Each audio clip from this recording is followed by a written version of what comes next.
Turtii guyyoota afurii booda walitti deebinee jirra. Hordoftootaa fi kabajamtoota keenya ijarraa nu hambisaa isiniin jechaa odeeffannoon of harkaa qabnu dursuun hangafoota isaanii isinitti himna. Sararri daandii xiyyaara Itoophiyaa gara magaalaa Saawud Jeenezaatti balalii haarawaa eegaluun isaa himame.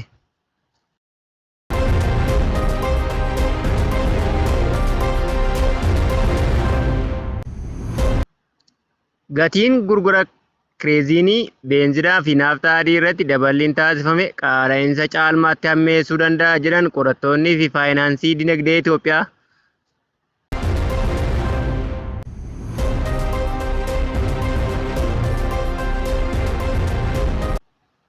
Boordiin filannoo biyyaalessaa paartiin waloomaa Dimokiraatawaa Tigraay yookaan Simraat kan pirezidaantii duraanii obbo Geetaachoo Raddaan durfamu akka paartii naannootti fudhatama kennuun galmeesse.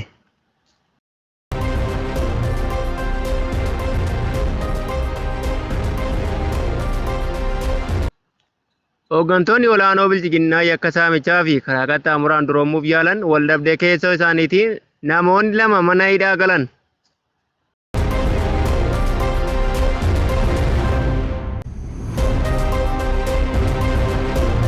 Daaroo Labuu araddoota akka Haamsisoo, Saakinaa fi Laga Dhungataatti balaa konkolaataa uumeen lubbuun namoota 6 darbuu fi hedduun isaanii irraa ammoo balaa cimaa fi salphaan irra ga'ee yaalamaa jira jedhame.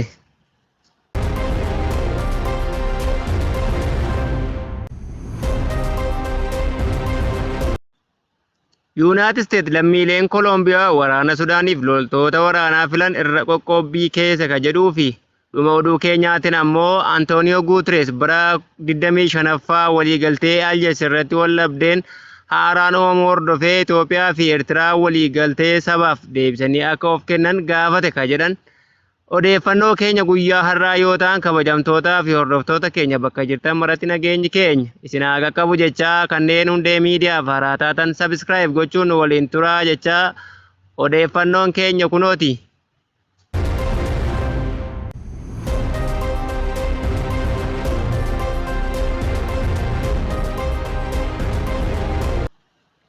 Sararri daandii xiyyaara Itoophiyaa gara magaalaa Saawudii Jizaanaatti balalii haarawaa jalqabe. Sararri daandii xiyyaara Itoophiyaa ji'a guraandhalaa dhufu jalqabuun Finfinnee irraa gara magaalaa buufata doonii Saawud Arabiyaa taate Jeenezaatti balalii kallattii akka jalqabu beeksisee jira. Balalliin sarara daandii xiyyaara Itoophiyaa magaalaa Jeenezaatti jalqabuuf jedhu kun hojii daawwannaa fi daldala carraa gaarii kan uumu ta'uunis himamee jira. Sararri daandii xiyyaara Itoophiyaa amma magaalota Saawudii kanneen akka Jiddaa, Riyaad, Damaamii fi Madiinaatti torbaniin balallii gara 40 taasisaa akka jirus ibsameera. Sarara buufata balallii Afrikaa 60 kan addunyaa ammoo 145 ol kan qabu dhaabbatichi aardii Afrikaa addunyaa kaan waliin wal quunnamsiisuuf hojii cimaa hojjetaa jira jechuun miidiyaan biyya keessaa gabaaseera. Gatiin gurgurtaa kireeziinii, beenzinaa fi naaftaa adii irratti daballiin taasifame qaala'insa jireenyaa caalmaatti hammeessaa jedhame.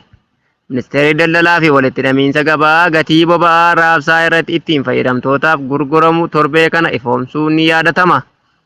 Fooyya'insi gurgurtaa boba'aa walakkeessa guyyaa muddee 10/2025 kaasee hojiirra oolu kanaan gatiin beenzina naaftaa adii fi kireeziinii irratti daballiin gatii taasifameera. Haaluma kanaan gatiin beenzina liitira tokkoo fi qarshii 129.12 kan naaftaa adii liitiriin qarshii 129.2 akkasumas kireeziiniin haaluma wal fakkaatuun qarshii 129.12 akka gurguramu murtaa'uu ministeerri daldalaa fi walitti hidhamiinsa gabaa murteesseera. Daballiin gatii boba'aa kun kan fooyyee yeroo xumuraaf caamsaa darbe ture. Ministeerri maallaqa Itoophiyaa ji'a darbe bittaa fi gurgurtaan boba'aa irratti gibira 30% kaa'uuf akka jiru ibsuun isaanii yaadatama.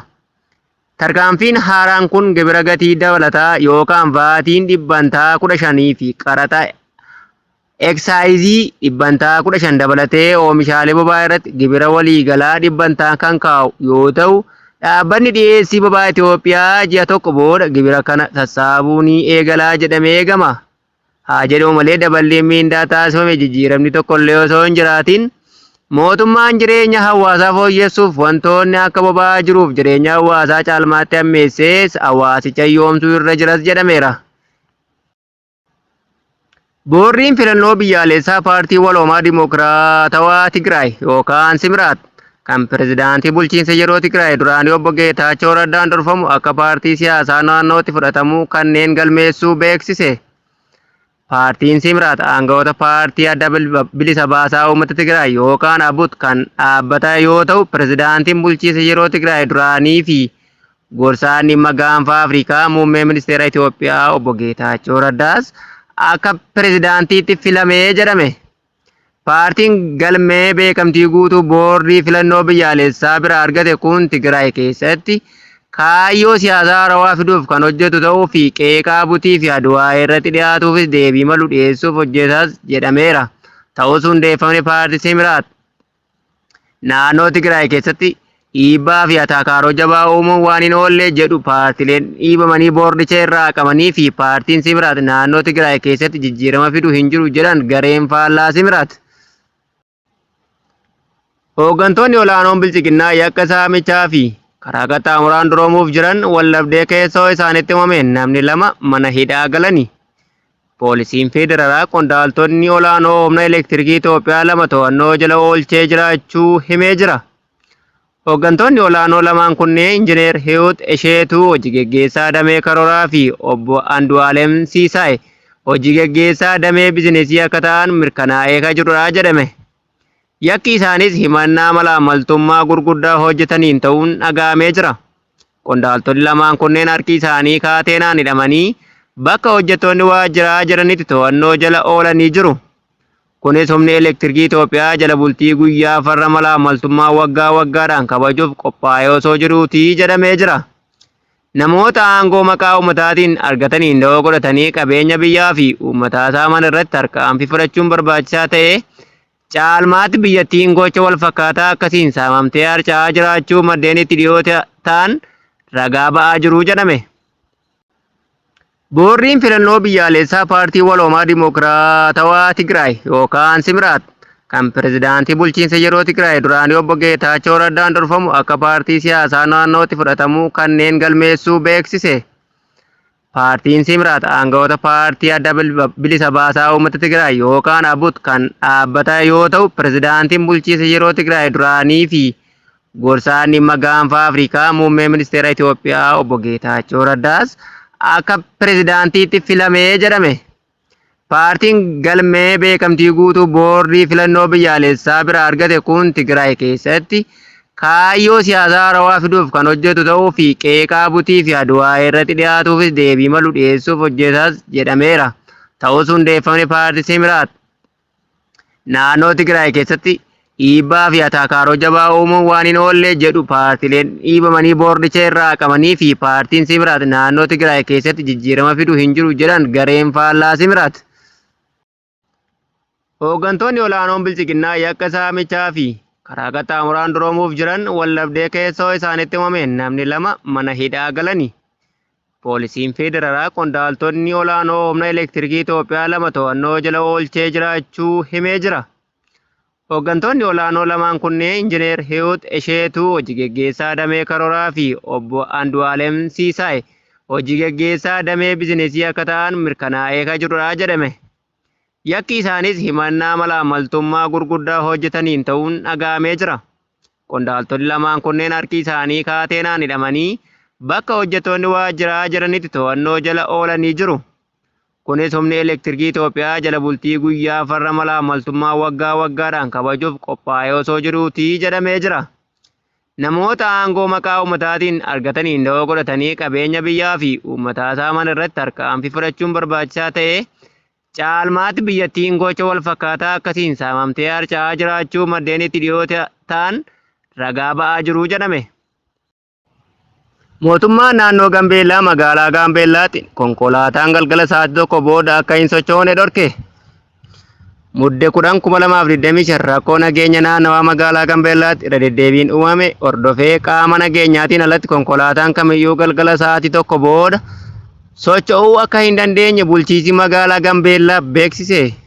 Bulchiinsi magaalichaa murtee kana kan dabarse kaleessa waaree boodadha. Guyyoota lamaan duras naannoo Gambeellaatti konkolaataan aanaa Itaangaa irraa gara magaalaa Gambeellaatti imalaa ture iddoo addaa Tiraamp jedhamutti haleellaa raawwatame lubbuu namaa darbuu fi miidhaan qaamaa cimaan dhaqqabuu gabaasuun keenya ni yaadatama. Naannicha keessatti sababoota walitti bu'iinsa qaamolee garaagaraatiin lubbuun namootaa yeroo hedduu darbaa turuu koomishiniin mirga namoomaa irra deddeebiin gabaasuun ni yaadatama. Kanarraa ka'uun balaa lubbuu namoota irraa ga'uu maluu hambisuuf bulchiinsi magaalaa Gambeellaa konkolaataa qaamolee nageenyaatiin alatti konkolaataan kamiyyuu galgala sa'aatiin tokkoon booda magaalicha keessa socho'uu akka hin dandeenye murtee dabarseeraa jedhame. Yuunaayitid Isteetsi lammiilee Kolombiyaa waraana Sudaaniif loltoota filan irra qoqqobbii keesse. Muddee 10/2025 mootummaa Yuunaayitid Isteetsi lammiileen Kolombiyaa 4 fi dhaabbileen daldalaa lammiileen kun harka qaban 4 waraana Sudaan gargaaruu jedhaman irratti qoqqobbii kaa'e. Yuunaayitid Isteetsi namoonni kunii fi dhaabbileen isaan hundeessanii harkaa qaban hidhata biyya qaxxaamuruu ijaarrachuun waraana Sudaan keessatti deemaa jiru irraa faayidaa argachuuf socho'an irratti jechuunis yakkiteetti. Ministeerri bulchiinsa qabeenya maallaqaa Yuunaayitid Isteetsi ibsa kibxata darbe maxxanseen lammiileen Kolombiyaa Alvaaro Andres Kijaanoo Becaarraa Claudia Vivana Olivars Ferror Meteo Andres Daaqwaa Baatoroo fi Moonikaa Moanuz Yuukroos miseensota waraanaa Kolombiyaa duraanii Sudaan keessatti lolli Sudaan akka babal'atuuf karoora baasaa fi hojjechaa jiraachuu erga adda baaseen booda qoqqobbii kaa'uu ibse.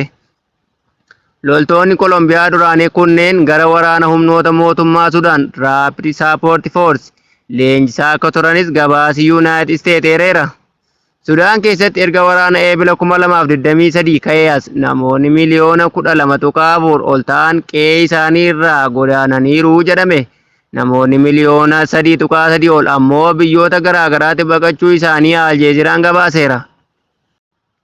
Antooniyo Guuteres bara 25ffaa waliigaltee Aljeez irratti waldhabdeen haaraan uumamuu hordofee Itoophiyaa fi Eertiraan waliigaltee sanaaf deebisanii akka of kennan gaafatan. Seektara Jeneraalaa Mootummoota Gamtoomanii Antooniyo Guuteres Itoophiyaa fi Eertiraan yeroo waliigaltee nagaa kan waggoota 25ffaa isaa kabaju deebisanii waliigaltee Aljeersii fi of kennuu isaanii akka mirkaneessan gaafataniiru jedhame. Ibsi kun kan kenname jimaata dubbii himaa isaanii Isteefan Daajorkiin yoo ta'u yeroo waldhabdeen haaraan biyyoota ollaa lamaan gidduutti ka'eetti jedhame. Waliigalteen Aljeez muddee 12 bara 2000 kan mallattaa'e lola daangaa Itoophiyaa fi Eertiraa gidduu ture kan dhiiga dhangalaasee humaan xumure akkasumas ulaagaalee daangaa addaan baasu diriirsee yeroo walumaa galaatti birmadummaa fi tokkummaa lafaa biyyoota lamaanii mirkaneesse. Seektara Jeneraalaa kun karaa bu'uura walitti dhufeenya nagaa walakkaa jaarraaf utubee jedhanii ibsan. Guuteres waggoota 7 dura hooggantoonni biyyoota lamaan ibsa waliinii kanaan nagaaf deebisanii of kennuu isaanii yaadachiisanii kunis faayidaa marii fi walta'iinsa kan agarsiisu ta'uu isaa dubbatan. Waldhabdeen deebi'ee cimee dhufeen seektara Jeneraalaa kun mootummoonni lamaan garaagarummaa Aljeersitti argamuun nagaa waraanaa fi ulfina birmadummaa fi tokkummaa lafaa deebisanii akka fudhatanii fi hariiroo waloo fi ollummaa gaarii ijaaruuf carraaqqii isaanii akka cimsan dhaaman.